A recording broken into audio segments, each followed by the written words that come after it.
ಅಂತಹ ಜಗನ್ನಾಥದಾಸರ ಒಂದು ವಿಶೇಷವಾದ ಪ್ರೀತಿಗಾಗಿ, ಅವರ ಅಂತರ್ಯಾಮಿಯ ಪ್ರೀತಿಗಾಗಿ ಇವತ್ತು ಎಲ್ಲ ಮಹಿಳೆಯರು ವಿಶೇಷವಾಗಿ ಹರಿಕಥಾಮೃತ ಸಾರದ ಪಾರಾಯಣವನ್ನು ಎಷ್ಟೋ ಸಹಸ್ರ ಸಂಖ್ಯೆಯಲ್ಲಿ ಎಲ್ಲ ಮಹಿಳೆಯರು ಕೂಡ ಮಾಡಿದ್ದು ನಿಜವಾಗಿಯೂ ಬಹಳ ಸಂತೋಷದ ಸಂಗತಿ.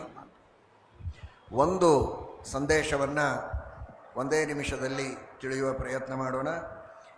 ಏನು ಕೇಳಿದರೇನು ನೋಡಿದರೇನು, ಏನು ಕೇಳಿದರೇನು ನೋಡಿದರೆ, ಏನು ಓದಿದರೇನು ಪೇಳಿದರೇನು, ಪಾಡಿದರೇನು ಮಾಡಿದರೇನು, ದಿನದಿ ಶ್ರೀನಿವಾಸನ ಜನ್ಮ ಕರ್ಮ ಸದಾನುರಾಗದಿ ನೆನೆದು ತತ್ತತ್ ಸ್ಥಾನದಲ್ಲಿ ತದ್ರೂಪ ತನ್ನಾಮಕನ ಸ್ಮರಿಸದವ.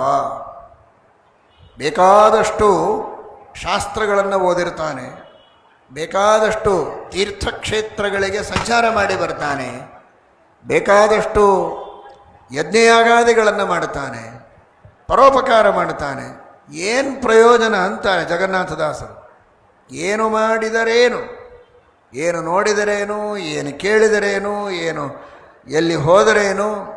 ಯಾಕೆ ಇದೆಲ್ಲ ವ್ಯರ್ಥವಾ ಅಂದರೆ, ವ್ಯರ್ಥ ಅಂದರೆ ಯಾವಾಗ ಸಾರ್ಥಕವಾಗತ್ತೆ ಅಂದರೆ ಆ ಎಲ್ಲ ಸ್ಥಾನದಲ್ಲಿ ಪರಮಾತ್ಮನಿದ್ದಾನೆ ಅಂತ ತಿಳಿದರೆ, ಎಲ್ಲಿಯೇ ಒಂದು ಕಡೆಗೆ ಮುಳುಗು ಹಾಕಿದರೆ ಗಂಗೆಯಲ್ಲಿ ನೀರು ಅಂತ ತಿಳಿದು ಮುಳುಗಿದರೆ ವ್ಯರ್ಥ. ಒಂದೊಂದು ಕಣಗಳಲ್ಲಿಯೂ ಭಗವಂತನಿದ್ದಾನೆ ಅಂತ ತಿಳಿದು ಅದೇ ನೀರಿನಲ್ಲಿ ಮುಳುಗಿದರೆ ಅದು ನಿಜವಾದ ಗಂಗಾ ಸ್ನಾನ, ಅದು ನಿಜವಾದ ಕಾಶಿ ಯಾತ್ರೆ, ಅದು ಬದರಿ ಯಾತ್ರೆ. ಉಪದೇಶ ಪಡೆಯುವಾಗ ಗುರುಗಳಲ್ಲಿ ದೇವರಿದ್ದು ಉಪದೇಶ ಮಾಡ್ತಾನೆ ಅಂತ ತಿಳಿದರೆ ಅದು ನಿಜವಾದ ಜ್ಞಾನ ಸಾಧನ. ಪ್ರವಚನ ಪುಣ್ಯ ಕಾರ್ಯ, ಶ್ರವಣವೂ ಪುಣ್ಯ ಕಾರ್ಯ.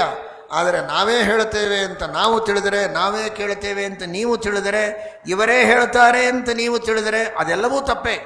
ಅಂತರ್ಯಾಮಿಯಾದ ಭಗವಂತನೇ ಹೇಳಿಸ್ತಾನೆ, ಅಂತರ್ಯಾಮಿಯಾದ ಪರಮಾತ್ಮನೇ ಕೇಳಿಸ್ತಾನೆ, ಅವನೇ ಜ್ಞಾನ ಕೊಡೋದು ಅಂತ ತತ್ತತ್ ಸ್ಥಾನದಲ್ಲಿ ಇದ್ದು ಪರಮಾತ್ಮನೇ ಎಲ್ಲ ಕಾರ್ಯವನ್ನು ಮಾಡ್ತಾನೆ ಎಂಬ ಚಿಂತನೆ ಇದ್ದರೆ ಮಾತ್ರ ನಮ್ಮ ಎಲ್ಲ ಸತ್ಕರ್ಮಗಳು ಸಾರ್ಥಕ. ಇಲ್ಲದಿದ್ದರೆ ಎಲ್ಲವೂ ವ್ಯರ್ಥ ಅನ್ನುವಂತಹ ಶಾಸ್ತ್ರದ ಮರ್ಮವನ್ನು ಅಷ್ಟು ಸುಂದರವಾಗಿ ಜಗನ್ನಾಥದಾಸರು ತಿಳಿಸಿಕೊಟ್ಟಿದ್ದಾರೆ. ಅದನ್ನು ಆ ರೀತಿ ತಿಳಿದುಕೊಂಡು ಅನುಷ್ಠಾನದಲ್ಲಿ ತಂದರೆ ಜಗನ್ನಾಥದಾಸರಿಗೆ ಸಂತೋಷವಾಗ್ತದೆ, ಶ್ರೀಮದ್ ಆಚಾರ್ಯರಿಗೆ ವೇದವ್ಯಾಸದೇವರಿಗೆ ಸಂತೋಷವಾಗತ್ತೆ. ಅಂತಹ ಸಹಸ್ರಾರು ಸಂದೇಶಗಳನ್ನು ಜಗತ್ತಿಗೆ ನೀಡಿದ ಮಹಾನುಭಾವರು ಜಗನ್ನಾಥದಾಸರು ಎಂಬುದಾಗಿ ಅವರ ಸ್ಮರಣೆಯನ್ನು, ಅವರ ಆರಾಧನೆಯ ದಿವಸ ಮಾಡೋಣ. ಶ್ರೀಕೃಷ್ಣ ಅರ್ಪಣ.